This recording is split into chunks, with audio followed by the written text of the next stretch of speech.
嗨，弟兄姊妹，唔經唔覺，我哋已經去到第二個禮拜最後嘅一日。如果你喺個鐘裏邊好深入嘅去聽每一日嘅信息，去思想，我相信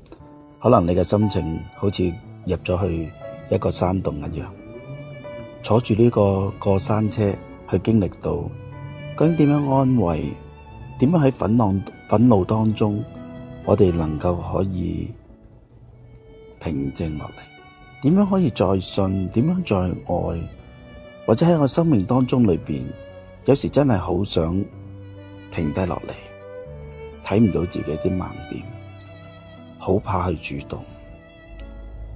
呢一切其實都好似我哋裏邊嘅傷害，我哋要再一次要走出嚟。但我記得聖經話，去受嘅鞭傷，我哋可以得到醫治。其實如果你話要所有嘅傷痕能夠醫治，我哋先能夠行出嚟嘅時候，我相信好多人都仍然喺床上。但係神佢唔係要我哋所有嘢解決晒，然後我哋先可以行前一步。我今日諗起一段嘅聖經同大家分享，提摩太後書第1章第7節，佢話因為神賜給我哋嘅唔係膽怯嘅心，乃至剛強、仁愛、謹守嘅心。弟兄姊妹，原來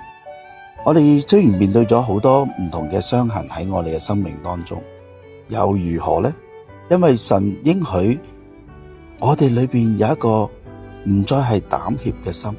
而係聖靈會幫我哋藉着恩典站喺剛強、仁愛、謹守嘅裏邊。呢排我睇一本書咧，佢叫做其中有一個講關於另類十誡，係幫人哋面對心靈裏邊受創之後，點樣走出嚟，有10樣好重要嘅誡命啦，又讓佢能夠學習一下點樣能夠從呢一個擔心困擾當中走翻出嚟。我好簡單又同大家分享嚟。第一，冇憂慮啦，因為憂慮係人最唔能夠產生生產嘅活動。換一句說話嚟講，一憂慮，你今日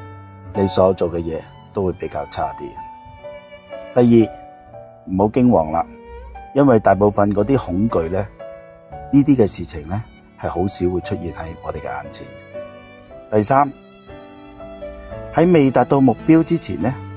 好多人咧就已經想放棄啦。只要仍然有一線嘅希望，繼續向你嘅目標而行啦。第四，要面對我哋前面可能有好多嘅困難，但係記住，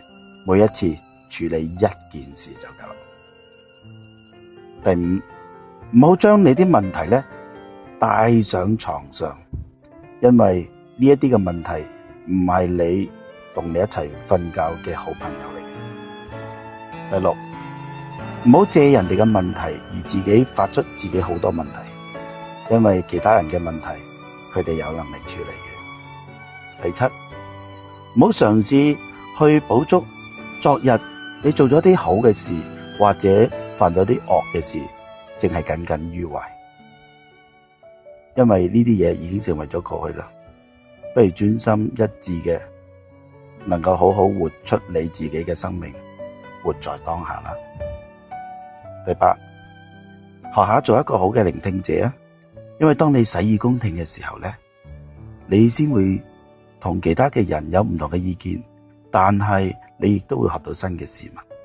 只有你願意聽，你就會知得更加多。第九，唔好因為有一啲嘅挫折，令到自己個人脾氣上嚟。因為你脾氣上嚟嘅時候，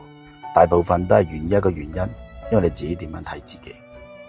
會影響你作出所有正確嘅行動。最後第10誡，學下數算下自己嘅福氣啦，千萬唔好對少少嘅恩典掉以輕心。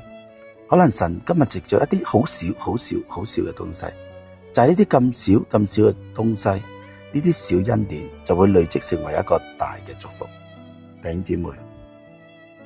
你願唔願意得到呢個10個祝福？今日臨到喺你身上，亦都將呢個祝福帶到喺你身邊嘅朋友當中嚟。就讓我哋一齊禱告。神，多謝你俾我哋今日，我哋雖然有好多唔同嘅經歷，或者我哋有唔同嘅歷程，但係你今日俾我哋剛強壯膽嘅心，叫我哋活出呢個10誡，俾我哋有一個新嘅開始，讓呢啲好少好少每一日嘅祝福，成為我哋每一日嘅大祝福。